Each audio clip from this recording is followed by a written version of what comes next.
Hi అండి, అందరికీ నమస్కారం. నేను మీ శృతి. అందరూ బాగున్నారా?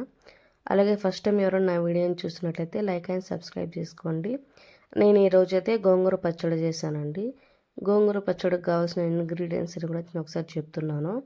ముందుగా అయితే కొన్ని శనగింజలు తీసుకుంటున్నానండి.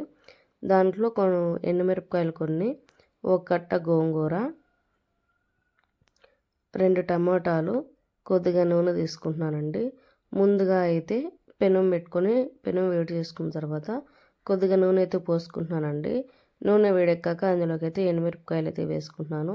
ఎండుమిరపకాయలు వేయించుకున్నప్పుడు కూడా మంటని స్లిమ్లో పెట్టుకోవాలండి, లేదంటే తొందరగా మాడిపోతాయి.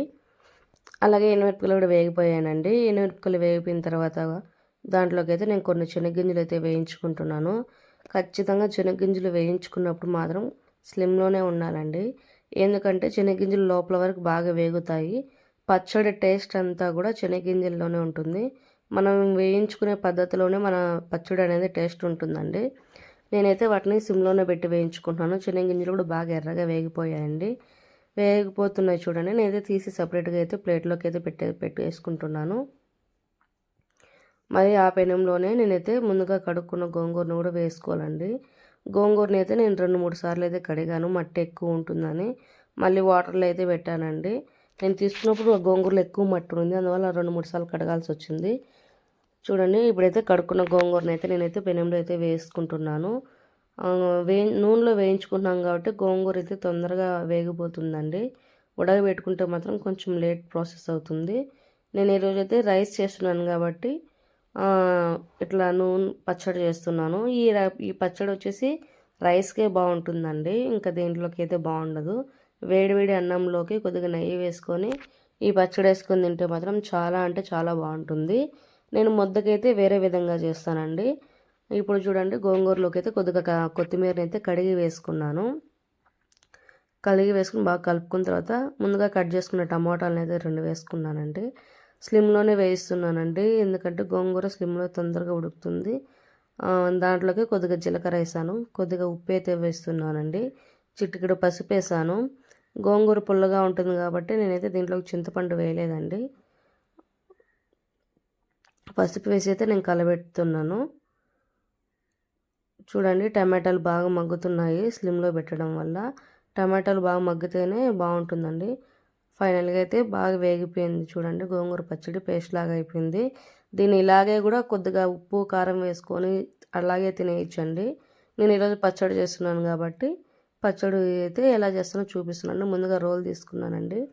కొన్ని పచ్చళ్ళు అయితే నేను రోట్లో నూరుతాను, కొన్నిటికి ధనియాలు వేస్తానండి. ధనియాలు వేసినవి అయితే నేను రోట్లో నూరను, మిక్సీకి అయితే వేసుకుంటాను. దీంట్లో అయితే ధనియాలు ఏం వేయలేదు కాబట్టి నేను రోట్లోనే వేసి నూరుదాం అనుకుంటున్నానండి. ముందుగా అయితే ఎండుమిరపకాయలు అయితే బాగా నూరుకున్నాను. దాంట్లోకి అయితే శనగగింజలు వేసుకున్నానండి. శనగగింజలు వేసుకుని వాటిని కూడా బాగా పొడేకట్టు కారం పొడేకట్టు కొట్టుకుంటున్నాను. చూడండి, బాగా ఇదైతే కారం పొడేకట్టు బాగా రెడీ అయిపోయింది. దాంట్లోకి అయితే కొన్ని వాటర్ పోసుకుంటున్నానండి.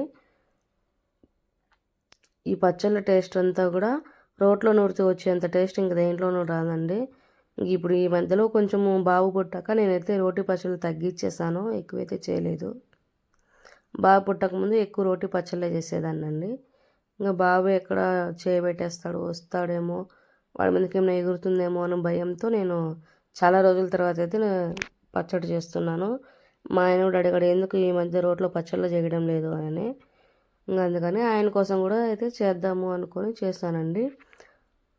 చట్నీ కూడా రెడీ అయిపోయిందండి. ఇప్పుడైతే ముందుగా వేయించుకున్న గోంగూరను కూడా దాంట్లోకి అయితే వేసేస్తున్నాను. వేసి అయితే దాన్ని కూడా బాగా నున్నగా అయితే నూరుకుంటున్నానండి.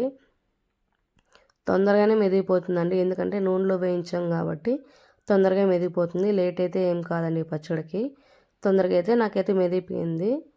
చూడండి, నేనైతే బాగా నూరుకుంటున్నాను, బాగా తొందరగా మెదిగిపోతుందండి. దాంట్లోకి అయితే ముందుగా 2 ఒలుచుకున్న తెల్లగడ్డలు కూడా వేస్తున్నానండి. దీంట్లోకి పచ్చి తెల్లగడ్డలు వేసి నూరుకుంటే ఇంకా బాగుంటుందండి. అందుకే నేనైతే 2 పచ్చి తెల్లగడ్డలు ఒలుచుకున్నాను, అవి 2 వేసి అయితే దంచుకుంటున్నానండి.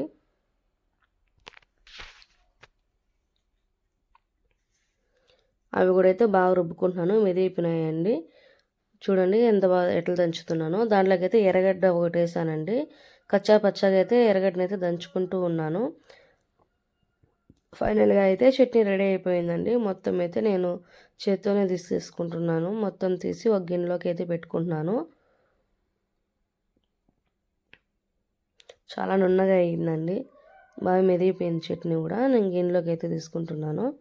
తీసుకొని దాంట్లో కొద్దిగా వాటర్ వేసుకొని మొత్తము ఆ రోలుకున్న చట్నీ అంతా కూడా దాంట్లో వాటర్లోనే ఉంటుందని కొద్దిగా వాటర్ వేసుకొని ఆ నీళ్ళన్నితో కూడా అట్లా కడుక్కొని అయితే ఆ నీటిని కూడా నేనైతే పచ్చళ్ళలోకే వేసేస్తున్నానండి.